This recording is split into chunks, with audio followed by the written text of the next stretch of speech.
I never realized silence could thunder until she slid a red envelope across the dinner table. Christmas Day.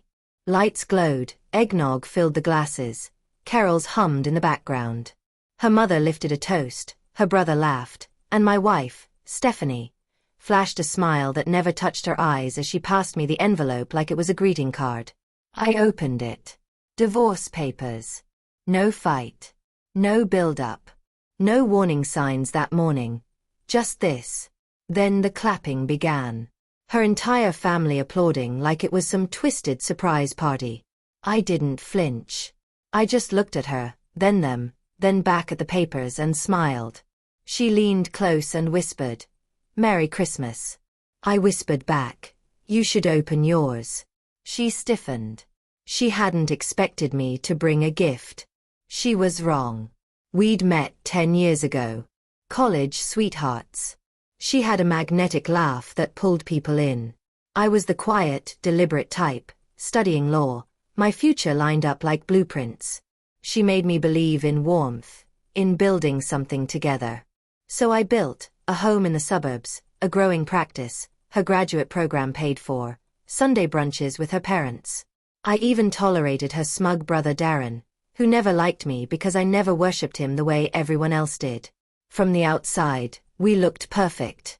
For a while, I thought we were. Until small cracks showed. Passwords on her phone. Too many nights with the girls. Conversations cut short when I walked in. Darren suddenly too friendly, almost rehearsed. I wasn't guessing. I'm a lawyer. I deal in facts. So I checked the accounts. Strange charges. Hotels. Gift receipts. A hidden credit card. Then I hired a private investigator. The photos came back. Stephanie and Darren, together.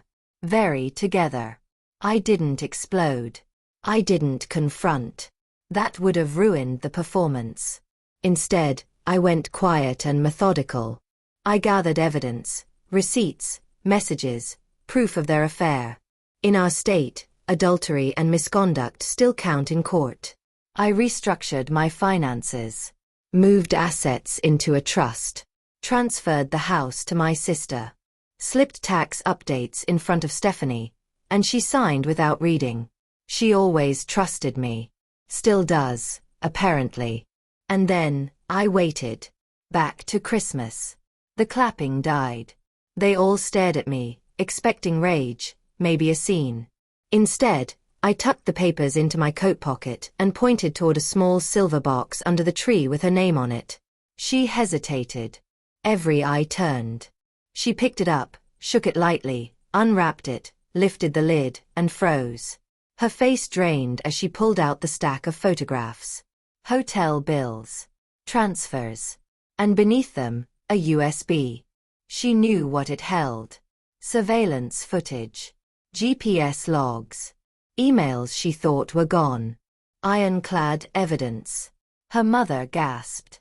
Her father nearly choked. I stood, adjusting my tie. "I figured you wouldn't want me to open your gift in front of everyone," I said evenly.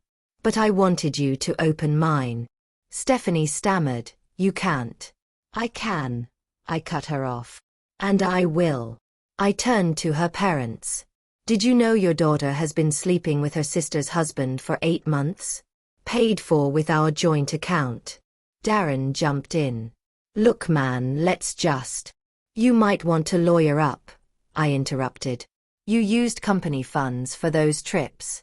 That's embezzlement. I already sent everything to your boss." The room fell silent. I looked back at Stephanie. "I'll be filing tomorrow. Adultery. I have all the evidence." She shook her head, trembling. "You wouldn't." "I will," I said. "You handed me divorce papers on Christmas, in front of your family, while they clapped. Now listen carefully." I scanned the room. No one smiled anymore. "You don't own the house anymore. Check the deed. You also signed away any claim to my firm's assets. Remember those tax forms? You signed them." I turned to her mother. "She'll need somewhere to stay once the court finalizes everything." Stephanie collapsed onto the couch, pale and hollow. I slipped on my coat, paused at the door, and glanced back one last time. Merry Christmas. The winter air hit my face as I stepped outside. I slid into my car and sat there for a moment, breathing. Not angry. Not grieving. Just free. All those years playing the loyal husband. Turns out I'm better at being the storm no one sees coming. And when someone hands me divorce papers on Christmas, they'd better hope I didn't bring a gift. But I did. Wrapped in truth. Ribbon and all. Like, subscribe, and share.